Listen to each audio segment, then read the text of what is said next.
आज हामी check socks को डिजाइन कसरी गर्ने र चेक सक्स प्रोडक्सन भइसकेपछि मेन चाहिँ के कुरामा ध्यान दिनुपर्छ त्यो बारे चर्चा गर्छौं।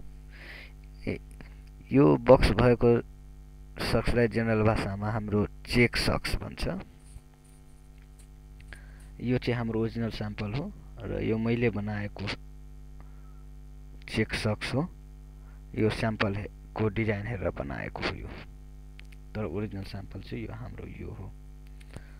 अब यसको डिजाइन चाहिँ कसरी गर्ने? यसको डिजाइन गर्दाखेरि सर्वप्रथम त हामीले यो बक्स काउन्ट गर्नुपर्छ ओरिजिनल स्याम्पलको। यसमा मैले काउन्ट गरेको छु टोटल 16 वटा छ। लेगमा 4 वटा र फुटमा 12.5 वटा छ। त यति गरिसकेपछि हामीले डिजाइन गरेका छौं। यसरी बक्स बनाएर हामीले डिजाइन गरेका छौं। यसलाई म जुम गरेर हेराउँछु तपाईहरुलाई।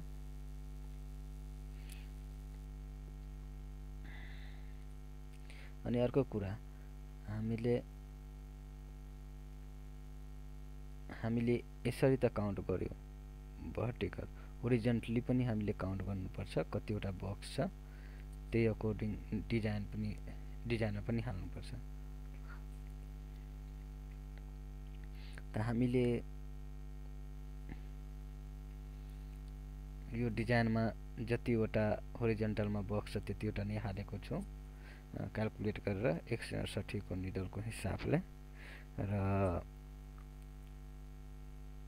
भर्टिकलमा पनि हामीले क्याल्कुलेसन गरेर त्यतिवटा बक्स नै हालेको छु। यो क्याल्कुलेसन हामीले जेनरली गर्नुपर्छ।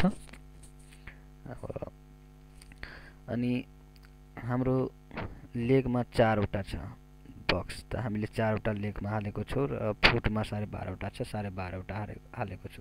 र यो बेक्लिना लेख्नु पर्ने छ। यो लोगो डिजाइन हो, त यो हामीले बेक्लिना लेखेका छौं।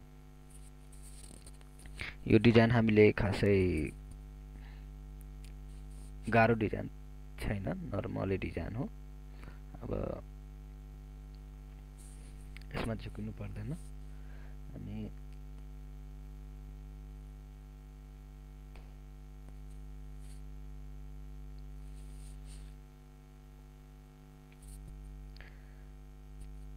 हामीले यो डिजाइनमा चाहिँ बेसमा हाल्नुपर्ने धागोलाई हामीले खाली छोडेका छौं। जुन व्हाइट बक्स छ त्यो हामी बेस धागोको लागि हो, र डिजाइनको लागि यो बक्स भएको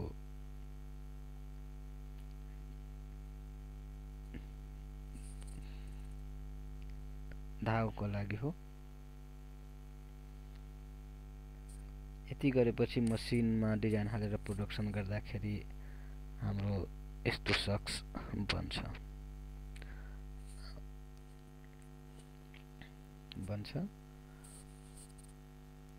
त्यसपछि प्रोडक्सन गरेपछि हाम्रो यो सक्स यसरी प्रोडक्सन भएपछि हामीले यसलाई उल्टो गरेर हेर्दाखेरि हाम्रो भित्र चाहिँ यस्तो हुन्छ। तब हामीले अब यसलाई काट्नु पर्ने हुन्छ स्मुथको लागि, यो सक्सको स्मुथनेसको लागि। त हामीले अब यसमा ध्यान दिनुपर्ने कुरा के हो भने हामीले यो सक्सलाई हिट एन्ड सर्पनर गरिसकेपछि यस्तो रूपमा आउँछ। अनि यस्तो रूपमा आएपछि मात्रै यो धागोलाई हामीले कट गर्नुपर्छ। यसो गर्दाखेरि के हुन्छ भने धागो निस्किने चान्स चाहे फुत्किने चान्स कम हुन्छ। यसमा यो हामीले मिस्टेक गरेका छौं कि हामीले यो हिट एन्ड सर्पनर गर्नुभन्दा पहिले नै कट गरेका छौं, तर तपाईहरुले यस्तो चाहिँ नगर्नु होला, किनभने यो धागो फुत्किने चान्स चाहिँ हाम्रो धेरै हुन्छ हिट एन्ड सर्पनर गर्दाखेरि। त्यही भएर पहिला हिट एन्ड सर्पनर गरिदिने, अनि हिट एन्ड सर्पनर गरेपछि यस्तो आउँछ, अनि हामीले कट गर्नुपर्छ। यो चाहिँ हाम्रो यो चेक सक्समा ध्यान दिनुपर्ने मेन कुरा हो। धन्यवाद।